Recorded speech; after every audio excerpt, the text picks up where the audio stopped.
corresponde ahora el uso de la tribuna a la senadora Dolores Padierna Luna, del Partido de la Revolución Democrática, para hablar en pro. Con su venia, presidente. El relator especial sobre la tortura y otros tratos crueles, inhumanos y degradantes de la ONU visitó México del 21 de abril al 2 de mayo de 2014 con el objeto de evaluar la situación de tortura y cooperar con el Estado mexicano en la prevención y erradicación de este mal.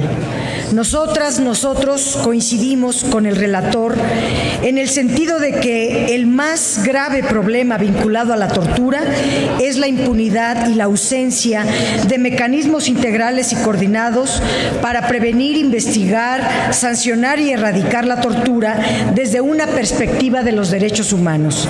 El 28 de abril de 2016 aprobamos en el Senado un dictamen que integraba varios de los estándares internacionales en esta materia.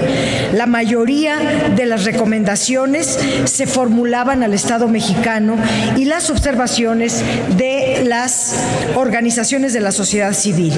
El dictamen fue remitido a la Cámara de Diputados para su discusión y observaciones, y la colegisladora nos entrega una minuta con varios avances. Uno, la prohibición absoluta y explícita en la ley a todo acto de tortura y a cualquier acto que sea considerado cruel, degradante e inhumano, lo cual fortalece el dictamen. Segundo, se deberán hacer peritajes externos e independientes para la revisión médica y psicológica de la persona que haya sufrido tortura, y esos peritajes deberán ser integrados obligatoriamente a las carpetas de investigación de las autoridades ministeriales. 3. El fortalecimiento de la reglamentación del Mecanismo Nacional de Prevención es también otro aporte muy relevante. El mecanismo contará ahora con mayores facultades y con una estructura básica para su funcionamiento. Podrá contar con expertos, expertas y especialistas en la materia. Adicionalmente, atenderá quejas, emitirá informes, hará evaluaciones y propuestas de políticas públicas para la prevención, investigación, sanción y erradicación de la tortura en México. En cuanto a la competencia federal para investigar estos delitos, la colegisladora reformuló los supuestos que aprobó el Senado y establece la obligatoriedad de investigar a partir de las resoluciones o sentencias que formulen los organismos internacionales al Estado mexicano.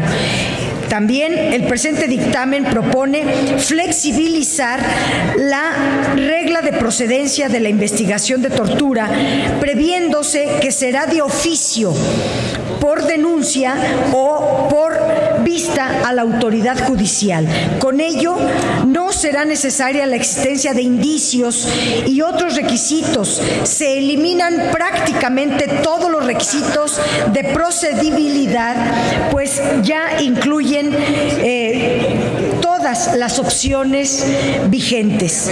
Un asunto muy importante es el que se refiere a la validez de las pruebas que sean obtenidas mediante tortura, tratos crueles, degradantes e inhumanos o cualquier violación a los derechos humanos.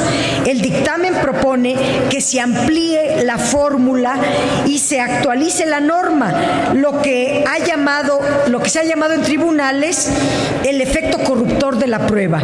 Es decir, se excluye toda prueba que haya sido obtenida mediante tortura. Se elimina el criterio de la Suprema Corte que decía que algunas pruebas obtenidas bajo tortura sí eran aceptadas. Con este dictamen, cualquier prueba conseguida mediante tortura queda desechada. La nueva redacción está de conformidad con los estándares internacionales en la materia y representa sin lugar a dudas un avance muy importante.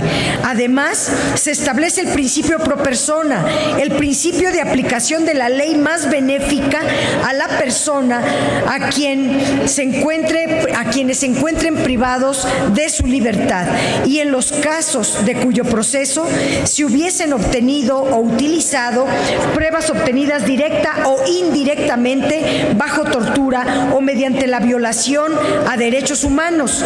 Se les da el derecho de presentar recursos extraordinarios, incidentales o de cualquier naturaleza con la intención de poder invocar esta legislación y con ello promover la revisión de su situación jurídica. Esta modificación es sustantiva, ya que muchos de los casos donde se argumenta que hubo tortura se encuentran ante la imposibilidad jurídica de ser analizados desde la perspectiva integral de los derechos humanos, por lo que esta ley abrirá la puerta a que muchos de los casos pudiesen ser revisados por el Poder Judicial. En un país como el nuestro, donde en un periodo de 12 años, 2005 a 2013, tan solo se han emitido o dictado 4 sentencias condenatorias por el delito de tortura, según las cifras del Consejo de la Judicatura Federal, resulta indispensable fortalecer el marco legal para evitar que cientos de los casos que se presentan en el país queden en la impunidad, pues esto genera un efecto de permisividad social y tolerancia hacia los perpetradores. Como PRD votaremos a favor este dictamen porque representa la parte final de un largo proceso de discusión, consultas, trabajo en ambas cámaras del Congreso, mismo que arroja una legislación integral, consolidada y acorde a los estándares internacionales en la materia. Votaremos a favor para expresar nuestro repudio a los actos de tortura, tratos crueles, degradantes e inhumanos que se cometen en el país. Votamos a favor de combatir la impunidad en la investigación de estos actos. Votamos a favor de consolidar un marco legal que garantice la prevención, atención, investigación, sanción y erradicación de este mal endémico que nos afecta como sociedad y afecta sobremanera a nuestras instituciones. Muchas gracias.